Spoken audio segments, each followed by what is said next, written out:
Welcome back. हमने class 12th organisation of commerce and management का chapter 2 start किया था, that is functions of management. पिछले videos में हमने planning, organising, directing, staffing, coordinating, ये 5 जितने भी फंक्शंस हैं मैनेजमेंट के वो हमने कवर कर लिए थे। इस वीडियो में हम कंट्रोलिंग का फंक्शन देखेंगे और ये इस चैप्टर का लास्ट पार्ट है। So let us see what is controlling. Controlling function is required in all types of organization, whether profit making or non profit making. तो कंट्रोलिंग एक ऐसा फंक्शन है जो हर एक टाइप के ऑर्गेनाइजेशन में ज़रूरी है, चाहे वो प्रॉफिट मेकिंग ऑर्गेनाइजेशन हो चाहे वो नॉन प्रॉफिट मेकिंग ऑर्गेनाइजेशन हो। Similarly it is performed at all levels, that is top, middle and lower levels of management. वैसे ही कंट्रोलिंग जो है वो हर एक लेवल ऑफ मैनेजमेंट पे ज़रूरी है, चाहे वो टॉप लेवल हो, मिडिल लेवल हो या फिर लोअर लेवल मैनेजमेंट हो। Controlling is indispensable function of management. Controlling management का एक ऐसा फंक्शन है जिसे हम अलग नहीं कर सकते। The effectiveness of planning function can be determined with the functions of controlling. हमारा जो प्लानिंग है वो कितना अच्छी तरीके से हम एग्जीक्यूट कर पा रहे हैं, उसके ऊपर काम कर पा रहे हैं, वो कैसे मालूम पड़ेगा? With the help of controlling function. Planning and controlling are major parts of management cycle. Planning और कंट्रोलिंग ये किसी भी मैनेजमेंट साइकिल का एक बहुत ही मेजर इंपॉर्टेंट पार्ट है। Alright, controlling is a function of comparing the actual performance with the predetermined standard performance. तो कंट्रोलिंग ये एक ऐसा फंक्शन है जिसमें हम कंपेयर करते हैं, क्या? एक्चुअल परफॉर्मेंस को कंपेयर करते हैं प्री डिटरमाइंड स्टैंडर्ड परफॉर्मेंस के साथ में, जो हमने सोच के रखा था कि हमें कहाँ तक जाना है, एक्चुअली में हम वहाँ तक जा रहे हैं या नहीं, ये हम कंपेयर करेंगे with the help of controlling function. It measures deviations. ये क्या मेजर करता है? डिविएशन। डिविएशन मतलब डिफरेंसेस। ऑलराइट, कि हमने जो सोचा था वहाँ तक हम पहुँच रहे हैं या नहीं, और नहीं तो फिर डिफरेंस क्या है। If any identifies the cause of deviation and suggest corrective measures. Alright, अगर कुछ डिफरेंस है हमारे स्टैंडर्ड परफॉर्मेंस और एक्चुअल परफॉर्मेंस के बीच में, तो हमें ये पता लगाना है कि वो डिफरेंस क्यों है और उसका वजह क्या है, कॉज क्या है। और अगर उसका हमें कॉज मालूम पड़ा तो उसके ऊपर हमें करेक्टिव मेजर्स लेने हैं, उसको सही करना है कि हम गलत कहाँ जा रहे हैं। The process of controlling helps in formation of future plans also. तो ये जो कंट्रोलिंग का फंक्शन है वो हेल्प करता है हमें फ्यूचर में प्लान्स बनाने के लिए भी। ऑलराइट, सो आगे देखते हैं डेफिनेशंस ऑफ कंट्रोलिंग। तो 3 डेफिनेशंस दिए हुए हैं यहाँ पे कंट्रोलिंग के, एक एक करके देख लेते हैं तीनों definitions. First is Coons and O'Donnell. Managerial control implies the measurement of accomplishment against the standard and the correction of deviations to assure attainment of objectives according to plans. तो यहाँ पे कंट्रोलिंग क्या है? हमें पहले मेजर करना है कि हमने जो एक्चुअली स्टैंडर्ड सेट किया था और एक्चुअली कितना परफॉर्म्स किया, उन दोनों के बीच में कितना डिफरेंसेस है। अगर डिफरेंस है तो हमें उसे करेक्ट करना है सो दैट हमारा जो ऑब्जेक्टिव है वो अचीव हो सके according to its plan. Alright, next definition है Dale Henning. Control is a process of bringing out conformity of performance with plan action. तो according to Dale Henning controlling क्या है?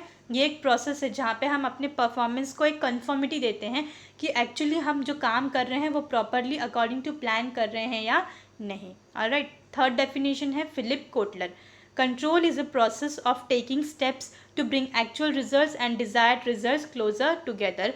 तो according to Philip Kotler control क्या है? ये एक ऐसा स्टेप है जहाँ पे हमारा जो एक्चुअल रिजल्ट है और जो हमने सोचा हुआ रिजल्ट है वो पास में होना चाहिए, उसमें ज़्यादा डिफरेंस नहीं होना चाहिए। ऑलराइट, आगे देखते हैं importance of controlling. Controlling is important in maintaining standards and to achieve desired goal effectively and efficiently. तो कंट्रोलिंग बहुत इंपॉर्टेंट है हमारा जो स्टैंडर्ड हमने मेंटेन किया है उसे अचीव करने के लिए और हमारी एफिशिएंसी और इंक्रीज़ करने के लिए। It is a functional of checking the performance of employees at every stage of their work in process. तो कंट्रोलिंग क्या है? अगर सिंपल लैंग्वेज में बोला जाए तो कंट्रोलिंग मतलब चेकिंग। हम हमेशा अपने एम्प्लॉयज़ का जो काम है, उनकी जो परफॉर्मेंसेस है वो टाइम टू टाइम हर एक टाइम पे हर एक स्टेज पे चेक करते रहेंगे कि एम्प्लॉयज़ बराबर काम कर रहे हैं या नहीं। The importance of controlling function is in an organization is as follows. तो कंट्रोलिंग के कुछ इंपॉर्टेंट फंक्शंस दिए हैं, वो हम एक एक करके स्टडी करेंगे। तो first is fulfilling goals of organization. Controlling is a function of measuring the performance at every possible stage finding out the deviation if any and taking corrective actions according to planned activities for the organization। तो controlling कैसा function है, यहाँ पे हम measurement करते हैं actual performance को हर एक स्टेज पे। जितने भी एम्प्लॉयज़ काम कर रहे हैं उनका परफॉर्मेंस, उनका काम जो है वो हमेशा हम टाइम टू टाइम चेक करते रहेंगे। अगर उनके काम में कोई भी डिविएशन, कोई भी डिफरेंसेस से कुछ प्रॉब्लम है तो हम उन्हें बताएंगे कि ये प्रॉब्लम है, आपको इस तरीके से वो प्रॉब्लम को करेक्ट करना है और प्लान के अकॉर्डिंग काम करना है, जिसकी वजह से हमारा ऑर्गेनाइजेशन का गोल क्या है वो अचीव हो सकता है। ऑलराइट, नेक्स्ट पॉइंट देखते हैं, making efficient utilization of resources. Various techniques are used by management to reduce wastages of material and spoilage of other resources. बहुत सारे मैनेजर्स हैं वो टेक्निक्स अलग अलग यूज़ करते हैं ताकि रॉ मटेरियल जो है उसका वेस्टेज कम हो और उसका स्पॉइलेज भी कम हो। Standards are set for every performance. हर एक एम्प्लॉयज़ के परफॉर्मेंसेस के लिए एक स्टैंडर्ड सेट किया हुआ है। Employees have to follow this standard, और हर एम्प्लॉय को वो स्टैंडर्ड फॉलो करना पड़ता है। As effect of these resources are used by employees in the most efficient and effective manner so as to achieve organizational goal। तो हर एक employ को देखना है कि वो अपने स्टैंडर्ड जो उन्होंने सेट किया है, उनको करके दिया है, उस स्टैंडर्ड के हिसाब से वो काम करें, सो दैट उनका जो वेस्टेजेस है वो भी कम होगा, उनकी जो एफिशिएंसी लेवल है वो इंक्रीज़ होगी, और in all as a result organization का जो गोल है, ऑब्जेक्टिव है, वो अचीव होगा। ऑलराइट, नेक्स्ट देखते हैं accuracy of standards. An efficient control system helps management in judging the accuracy of standards, whether they are accurate or not। तो accuracy of standards मतलब, accuracy मतलब करेक्ट। तो हमने जो स्टैंडर्ड सेट किया है वो कितना करेक्ट है या नहीं, वो चेक करना ज़रूरी है। Controlling measures are flexible to some extent. और कंट्रोलिंग जो मेजर है, फंक्शन है, वो कुछ हद तक फ्लेक्सिबल है, हम उसको चेंज कर सकते हैं। So after reviewing them according to changing circumstances they are revise from time to time which is beneficial for checking performances accurately. तो हम time to time according to changing circumstances, situation के हिसाब से हम अपना जो कंट्रोलिंग मेजर्स हैं वो टाइम टू टाइम चेंज करते रहेंगे, जो कि बहुत ज़रूरी है हमारे परफॉर्मेंसेस को अच्छी तरीके से चेक करने के लिए। ऑलराइट, आगे देखते हैं next point, motivates employee. After setting standards of checking performances they are communicated to employees in advance. एक बार हमने स्टैंडर्ड्स चेक कर लिया, परफॉर्मेंसेज, एक्चुअल परफॉर्मेंस भी चेक कर लिया, तो हम एम्प्लॉयज़ को जाके बताएंगे कि उनका जो परफॉर्मेंस है वो किस तरीके का है। Due to this employees get an idea about what to do and how to do. तो एम्प्लॉयज़ को भी एक आइडिया मिल जाएगा कि उनको क्या काम करना है और किस तरीके से काम करना है। Performances are evaluated and on that basis employees are rewarded in the form of increment, bonus, promotions, etc. Performance हम इवैल्यूएट करेंगे, एम्प्लॉयज़, हर एक एम्प्लॉयज़ का जो परफॉर्मेंसेस है, उनका काम है ऑर्गेनाइजेशन में, उसको चेक करेंगे, और जिस भी एम्प्लॉय का परफॉर्मेंस, काम अच्छा होगा उन्हें हम रिवॉर्ड देंगे। और रिवॉर्ड कौन से फॉर्म में हो सकता है, इंक्रीमेंट हो सकता है, उनकी सैलरी हम बढ़ा के दें, उनको बोनस दे दें, प्रमोशन दे दें। तो ये फॉर्म में उनको रिवॉर्ड, एम्प्लॉयज़ को रिवॉर्ड देना भी ज़रूरी है, जिसकी वजह से एम्प्लॉयज़ क्या होंगे, मोटिवेट होंगे और अपना जो बेस्ट है वो परफॉर्मेंस देंगे for achieving the organization's goal। Alright, next point is ensures order and discipline। Controlling is the function of order and maintaining discipline। Controlling एक ऐसा फंक्शन है जहाँ पे ऑर्डर और डिसिप्लिन दोनों मेंटेन किया जाता है, क्योंकि टाइम टू टाइम एम्प्लॉयज़ के परफॉर्मेंसेस, उनका काम चेक किया जाता है। तो एम्प्लॉय बिना डिसिप्लिन के और order, rules and regulation follow किए नहीं रह सकते हैं, उनको ये सारी चीज़ें फॉलो करनी ही पड़ेंगी, क्योंकि उनको पता है कि हमें टाइम टू टाइम चेक किया जाएगा हमारा परफॉर्मेंस का कि हम ठीक से काम कर रहे हैं या नहीं। तो वो डिसिप्लिन में रह के ही काम करेंगे। It works for reducing unprofessional behaviour of the employees. तो जो भी एम्प्लॉयज़ जिनका बिहेवियर अनप्रोफेशनल है, जो अच्छी तरीके से काम नहीं करते, वो वैसा बिहेवियर एम्प्लॉयज़ का कम होगा।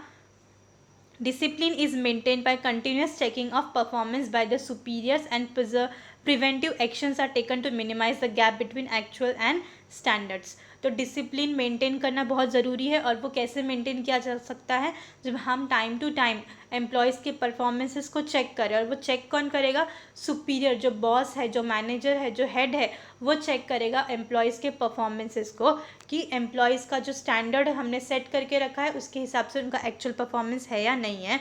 और अगर नहीं है तो उन्हें हम करेक्टिव मेजर्स बताएंगे कि काम को सही किस तरीके से करना है, और जो गैप है, मतलब जो डिफरेंस है उनके काम में, उन्हें और रिड्यूस करना ज़रूरी है। ऑलराइट, आगे देखते हैं facilitates coordination. Control is a function in which the role and responsibilities of all departmental managers and the subordinates are designed clearly. तो कंट्रोलिंग एक ऐसा फंक्शन है जहाँ पे हर एक एम्प्लॉयज़, चाहे वो सबऑर्डिनेट्स हो, जूनियर एम्प्लॉयज़ हो, चाहे वो मैनेजर्स हो, सभी का काम पहले अच्छे तरीके से डिसाइड किया जाता है, उनकी जिम्मेदारियाँ उनको बताई जाती हैं। Coordination brings them help to find out the deviations in their respective department and to use remedial measures for desired result of the organization। तो coordination के वजह से उनको पता चलता है कि उनका जो काम है उसके बीच में कितना डिफरेंसेस है, जितना सोचा था उस हिसाब से काम हुआ है या नहीं हुआ है, और अगर डिफरेंसेस है तो उसको करेक्ट करना ज़रूरी है। Remedial measures means solution find out करना ज़रूरी है, डिविएशन को, डिफरेंसेस को कम करना ज़रूरी है, सो दैट जो हमने सोच के रखा था ऑर्गेनाइजेशन का जो रिजल्ट है वो अचीव होना चाहिए। Alright, next is psychological pressure. The performances are evaluated with the standard target. तो परफॉर्मेंस हम किस तरीके से चेक करते हैं, जो हमने स्टैंडर्ड सेट करके रखा था उसके बेसिस पे हम परफॉर्मेंस चेक करते हैं एम्प्लॉयज़ का। The employees are very well aware of their performance will be evaluated and they will be rewarded accordingly. और हर एक एम्प्लॉयज़ को पता है कि उनकी जो परफॉर्मेंस है, उनका जो काम है वो टाइम टू टाइम चेक किया जाता है और उसके अकॉर्डिंग उनको रिवॉर्ड किया जाएगा। This psychological pressure work as a motivational factor for employees to give the best performance. तो ये जो साइकोलॉजिकल प्रेशर है, ये जो थिंकिंग है एम्प्लॉयज़ की कि उनके काम के बेसिस पे उनको अवार्ड मिलेगा, तो इसके वजह से वो और मोटिवेट होंगे अच्छा काम करने के लिए और अपना बेस्ट परफॉर्मेंस देंगे ऑर्गेनाइजेशन के गोल को अचीव करने के लिए। ऑलराइट, आगे देखते हैं ensures organization's efficiency and effectiveness. Factors of control includes making manager responsible, motivating them for higher performance and achieving departmental coordination. It ensures about organization efficiency and effectiveness. तो controlling के वजह से एफिशिएंसी और effectiveness दोनों बढ़ता है, दोनों increase होता है। मैनेजर्स को वो रिस्पॉन्सिबल बनाता है, उनकी जिम्मेदारियों का पता चलता है कि उनको क्या काम करना है, किस तरीके से अपने एम्प्लॉयज़ को मोटिवेट करना है कि वो काम उनसे करवा कर लें, सो दैट ऑर्गेनाइजेशन जो है उसकी एफिशिएंसी और इफ़ेक्टिवनेस इंक्रीज़ हो। ऑलराइट, नेक्स्ट देखते हैं builds good corporate image. Controlling function helps to improve the overall performance of the organization. Controlling के फंक्शन की वजह से ही पूरे के पूरे ऑर्गेनाइजेशन का जो परफॉर्मेंस है वो इम्प्रूव होगा, क्योंकि हम टाइम टू टाइम एम्प्लॉयज़ का परफॉर्मेंस चेक करेंगे, इस वजह से एम्प्लॉयज़ अच्छी तरीके से काम करेंगे, तो परफॉर्मेंस ऑटोमेटिकली क्या होगा, इम्प्रूव होगा, इंक्रीज़ होगा एम्प्लॉयज़ का। Minimum deviation in predetermined standards and actual performance result into progress of business. जो हमने पहले से स्टैंडर्ड सेट किया है और एक्चुअल जो परफॉर्मेंसेस है उनके बीच में जो डिफरेंसेस है वो कम होगा और जो रिजल्ट है वो और अच्छा होगा। It can be achieve with the help of proper control. और ये किस वजह से पॉसिबल है, जब कंट्रोल अच्छे तरीके से होगा तो हमारा जो रिज़ल्ट है और जो एक्चुअल हमने स्टैंडर्ड सेट करके रखा है उसके बीच का डिफरेंस कम होगा। Alright, this builds good corporate image and brings goodwill for the business, जिसके वजह से हमारा जो कॉरपोरेट इमेज है वो अच्छा होगा, मार्केट में हमारे बिजनेस, हमारे कॉरपोरेशन ऑर्गेनाइजेशन का रेपुटेशन अच्छा होगा, गुडविल और ज़्यादा इंक्रीज़ होगा। ऑलराइट, नेक्स्ट क्या है, act as a guide. Controlling function provides set of standard performance. तो कंट्रोलिंग फंक्शन क्या करता है, ये एक स्टैंडर्ड परफॉर्मेंस मतलब एक सेट बना के देता है कि हमें कितना काम करना है, हमें कहाँ तक अपने ऑर्गेनाइजेशन को पहुंचाना है। Managers as well as subordinates work accordingly, और उसी हिसाब से मैनेजर्स और बाकी जूनियर एम्प्लॉयज़ भी काम करते हैं। Whenever necessary they can take the help of these standards and can achieve desired results. और जब भी ज़रूरत पड़ती है, स्टैंडर्ड कहाँ तक है, कितना सेट किया है, वो हम देखते रहेंगे और उसके अकॉर्डिंगली हम काम करेंगे। Thus controlling function act as a guide for everyone.